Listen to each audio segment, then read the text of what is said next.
नमस्कार, अस्सलाम वालेकुम। मैं हूं अब्दुल समद शेख। आप देख रहे हैं 24 यस न्यूज़। आइए देखते हैं मुंबई समेत देश की तमाम खबरें।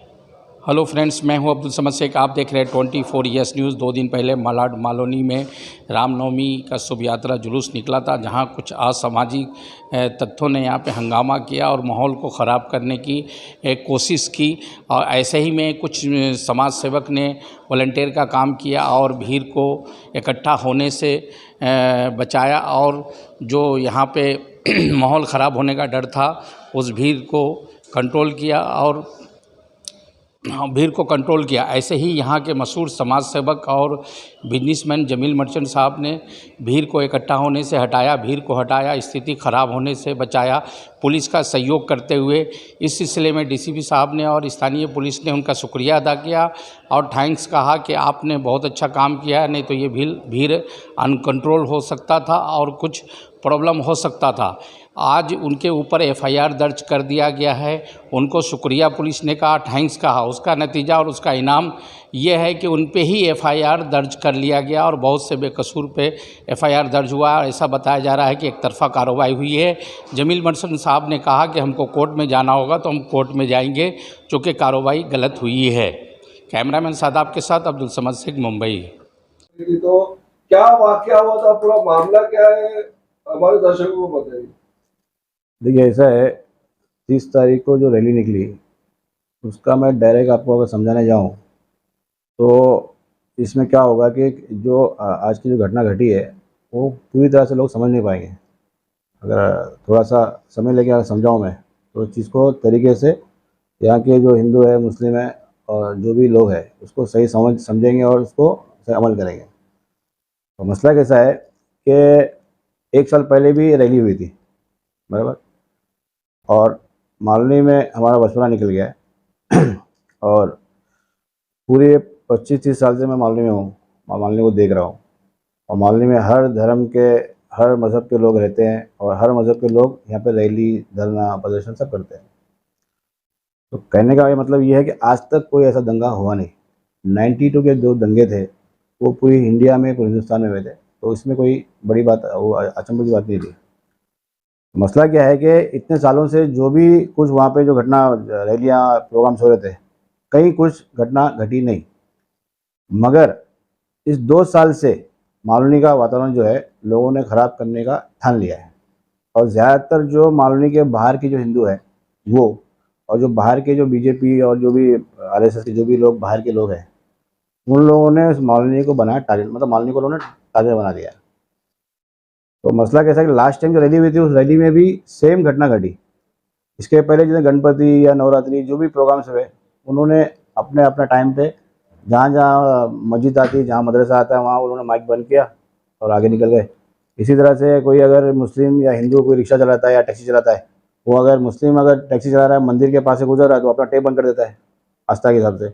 और मुस्लिम अगर हिंदू अगर मस्जिद के सामने से गुजर रहा है टेप बजा के, वो अपना टेप बंद कर देता है। यानी कि यहाँ पे ऐसी परंपरा सालों से रही है, मगर ये बाहर के लोग आकर इस परंपरा को पूरी तरह से बिगाड़ दिए। तो लास्ट टाइम जो घटना घटी उसका बोलने का मतलब ये है कि लास्ट टाइम की जो घटना जो थी, यही घटना थी कि जब काफ़ी सालों से एक मस्जिद है, जामा मस्जिद 7 नंबर की, उस मस्जिद का हर आदमी आदर करता है, हिंदू भी करता है, मुस्लिम भी करता है, सब करते हैं। तो अक्सर जो है ना, अक्सर हमेशा वहाँ पर जो है रैली हुई है, तो मगर जहाँ मस्जिद के पास आने के बाद लोगों ने माइक और अपना जो डीजे वीजे बंद करते हैं और ढोल बाजा बंद करते हैं। इस टाइम जो है ना ऐसा, लास्ट ईयर इस टाइम ऐसा नहीं हुआ।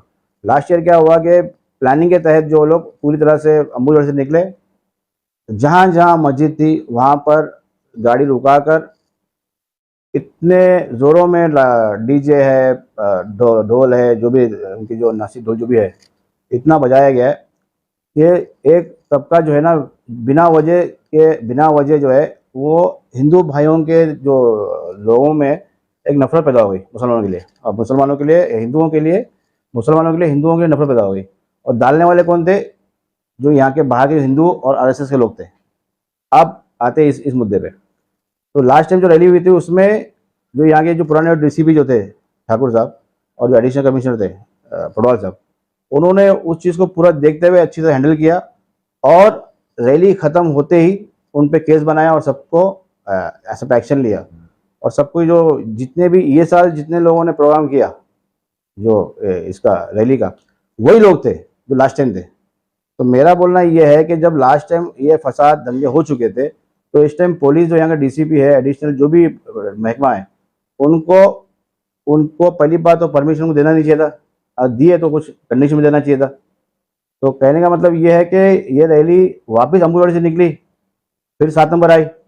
7 नंबर में अगर मुसलमानों के दिल में अगर नफरत होती या अगर कोई गुंजाइश कोई गिला होता, तो 7 नंबर मस्जिद के पहले मुसलमान भाई लोगों ने हिंदू लोगों को, हिंदू भाई लोग जो थे उनको पानी पिलाया।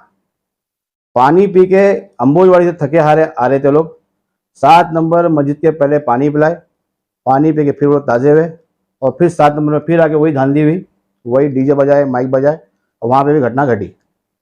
तो वहाँ पर पुलिस, फिर भी वहाँ भी पुलिस नाकाम हो गई। उसके बाद जब वहाँ की पब्लिक देखी कि किसी भी तरह से जो बाहर के हिंदू है वो मस्जिदों के पास ढोल बजाना बंद नहीं कर रहे, तो आवाम में गुस्सा आ गया और पूरी आवाम कूच करी 5 नंबर की तरफ, जो हमारे मस्जिद है हजरत अली।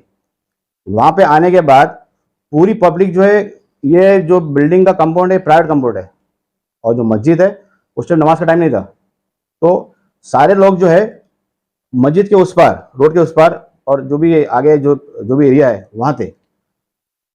तो मैं अपने ऑफिस में अफ्तारी के बाद बैठा हुआ था, कैमरे में देख रहा था, तो पब्लिक जो जमा थी, रैली जब शुरू हो गई, तो डीसीपी, यहाँ के जो डीसीपी है, क्या नाम, पंचर का जो डीसीपी है, उन्होंने और यहाँ के और पुलिस महकमा ने वहाँ पर जाकर पब्लिक को अपने तरफ लेके आया, मस्जिद की तरफ और कंपाउंड की तरफ। मेरे पास फुटेज है उसका। सारी पब्लिक को, वहाँ के लोगों को, सारे लोगों को मस्जिद की तरफ और कंपाउंड की तरफ कूच किया। जब सारे लोग यहाँ आ चुके थे, जब मैंने कैमरे में देखा या जब मुझे किसी ने बताया, तो मैंने चेक किया, तो काफ़ी भीड़ पब्लिक की कंपाउंड में घुस चुकी थी और नारेबाजी हो रही थी। तो मैं नीचे उतर देखा, मुझे पता था कि अगर इस दौरान में इस माहौल में नीचे जाता हूँ, कुछ भी हो सकता है, जान को खतरा है या कुछ भी हो सकता है। फिर मैंने ये देखा कि जो सामने जो लोग हैं, जो हिंदू भाई लोग हैं, वो वहाँ पर छोटे छोटे बच्चे, औरतें, बुढ़े नौजवान, जो बुजुर्ग जो है वो, और नौजवान पूरी तरह से एरिया में जाम, वहीं खड़ के ढोल बाजा डीजे बजना चालू है। तो मैं नीचे उतरा तो मुझे डीसीपी साहब ने बुलाया, गेट के पास ही फुटेज है, फोटोज है। उन्होंने बोला, जमील भाई ये मामला बहुत बिगड़ गया है और पब्लिक जो है काबू में नहीं आ रही है, आप किसी भी तरह से इस पब्लिक को रोको, आप यहाँ के स्थानिक आदमी हो, आप शायद आपकी सुन लेंगे लोग। बोला ठीक है। तो मैंने जो है वहाँ पर अपने लोगों को, जो मुस्लिम जो थे, नौजवान थे, जो हिंदू थे, जो भी थे, उन लोगों को मैंने समझाया बुझाया, और काफ़ी जज्बाती तरीके से लोगों को समझाया कि आप डॉक्टर बनने वाले हो, आप इंजीनियर बनने वाले हो, IAS बनने वाले हो, इस छोटे से लफड़े के लिए पूरा माहौल ख़राब हो जाएगा। तो बच्चों को मैंने कम से कम, जब रैली शुरू हुई उस टाइम ये मैं वहाँ पहुँचा, मेरे जाने के 1-1.25 घंटे के बाद रैली ख़त्म हुई। अगर उस टाइम में नहीं जाता तो 1500 की जो भीड़ थी, वो भीड़ और सामने की भीड़ में अगर टकराव होता तो कई हज़ार, कई 100 जान उसमें जा सकती थी, एक चीज़। और दूसरी बात यह है कि डीसीपी साहब के बोलने पे मैंने सारे लोगों को कंट्रोल किया, जितने भी लोगों को, जो यहाँ लोग थे, सब लोगों को समझाया बुझाया, और मामला स्लो चल रहा था। और कंपाउंड के अंदर कोई पुलिस वाला अंदर आने तैयार नहीं था। 500, 1000, 2000 की भीड़ को मैंने अकेला संभाला। अगर मैं 1.5-2 घंटा वो लोगों को नहीं संभालता, उसी टाइम अगर लफड़ा हो गया होता तो 2 घंटे की रैली और बाकी थी, 1 घंटे की रैली बाकी थी, आप सोचो क्या होता। तो इसका मतलब क्या है कि पुलिस में ये जो रैली में पूरी तरह से पुलिस जो है नाकाम हो गई। और जब मैं रैली को, जब पूरे लोगों को संभाला, तो सारे पुलिस के महकमा के जितने लोग थे, एक हवलदार से लेके जितने बड़े वरिष्ठ थे, सब ने थैंक्स जमील भाई, बहुत बहुत शुक्रिया, आप you are great, you are मतलब जीनियस, बोले आप ही हो जो मतलब यहाँ लोगों को संभाला, आप नहीं होते तो ये भीड़ काबू में आने वाली नहीं थी। तो मुझे क्या लगा कि ये लगता है ये पुलिस जो आज मैंने जो घटना रोका हूँ, तो मुझे लगा कि कोई ऐसा, मुझे पता नहीं ऐसा कोई रिवॉर्ड होगा बोलते ना, शांति हुआ, बोलता है शांति का रिवॉर्ड होगा या नेशनल रिवॉर्ड होगा, तो मुझे इनाम, मतलब गवर्नमेंट जो शायद मुझे एक इनाम देगी कि भाई इतने लोगों की जान बचाए मैंने और इतने लोगों को मैंने ये किया हूँ। और मैं सारी रैली खत्म हुई, थोड़ा जो भी आगे पीछे जब झगड़ा शुरू हुआ तो पत्थरबाजी। भाई पुलिस भी फिर आपको उसके बदले में अवार्ड और रिवॉर्ड और इनाम देने के बदले में गैदरिंग का फिर आपने आरोप क्यों लगाया? सर जी ऐसा और है, 7 सेक्शन आपके ऊपर धारा क्यों लगाई? देखिए ऐसा है, मेरे ऊपर जो सेक्शन है गैदरिंग का है, जी। मेरे पास फुटेज, पूरा फुटेज है मेरे पास। मैं अपने ऑफिस से जब नीचे उतरा हूँ तो पूरा कंपाउंड भर चुका था, मतलब आई एम नॉट, मैं इसमें इन्वॉल्व नहीं था गैदरिंग में, लोगों को मैंने उसका नहीं बुलाने के लिए। और दूसरी बात, गैदरिंग जो किया है यहाँ के डीसीपी और जो यहाँ के पुलिस वाले जो थे, उन्होंने पब्लिक को गैदरिंग करके मेरे कंपाउंड में और मस्जिद में घुसाया, तो गैदरिंग उनके ऊपर लागू होता है, मेरे पे लागू नहीं होता है। और रही बात, हाँ बोलिए। आगे तो जब शुक्रिया अदा किया ना प्रशासन ने आपका, उसका फुटेज है आपके पास? सारे फुटेज मेरे पास, सारे फुटेज है। शुक्रिया अदा जितने पुलिस वाले थे। आरोप जो लगा किस आधार पर उन्होंने लगा? देखिए आरोप कैसा है, रात के 11 बजे तक तो मैं हीरो था, पुलिस के लोग मुझे थैंक्स का मैसेज भेज देते, जो ये बोल रहे थे जमील भाई आपने बचा लिया। 3 बजे के बाद कौन सा मंत्री, कौन सी सरकार या कौन सा प्रेशर, मुझे नहीं मालूम क्या आया, और 3-7 दिन के बाद तय हो गया कि जमील मैडम केस बनाओ।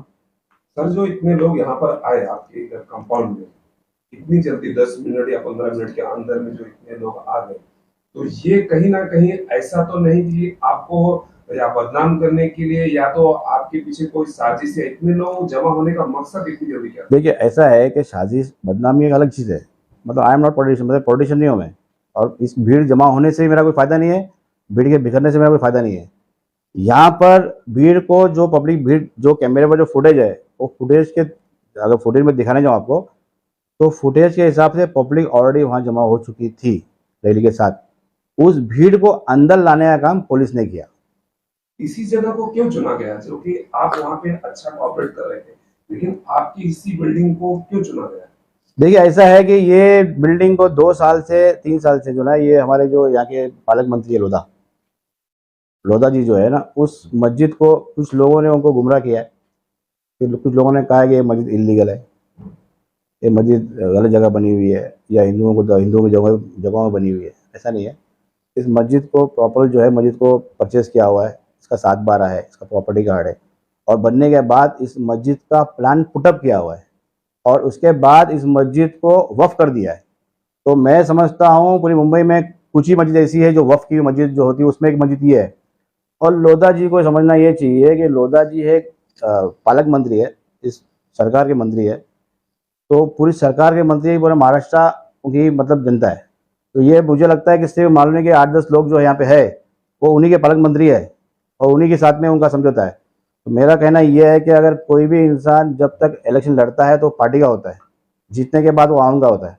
तो मेरा भी पालक मंत्री है वो, उनका भी पालक मंत्री है। जैसा कि आपके लोकल एमएलए असलम शेख जी है, जी, तो ये वारदात के टाइम पर भी नहीं है और ये प्रेजेंट भी नहीं थे, तो उसके बारे में आपका क्या कहना है? देखिए ऐसा है कि मैं कोई पॉलिटिशियन नहीं हूँ, मेरे सामने जो आया मैं उसकी बात करूँगा। और रही बात असलम जी कहाँ थे क्या नहीं थे, वो आप उनसे पूछिए। तो आपके डिफेंस में आप क्या कहना चाहते हैं? मैं नहीं था ना, इसमें मैं हूँ नहीं।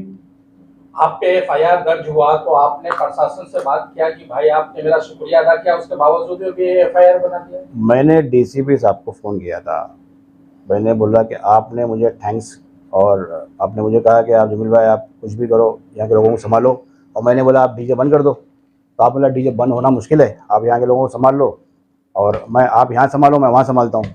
और उसके बाद आप तो मुझे इनाम देना चाहिए, इनाम के बदले में आप मुझे केस दे दिए।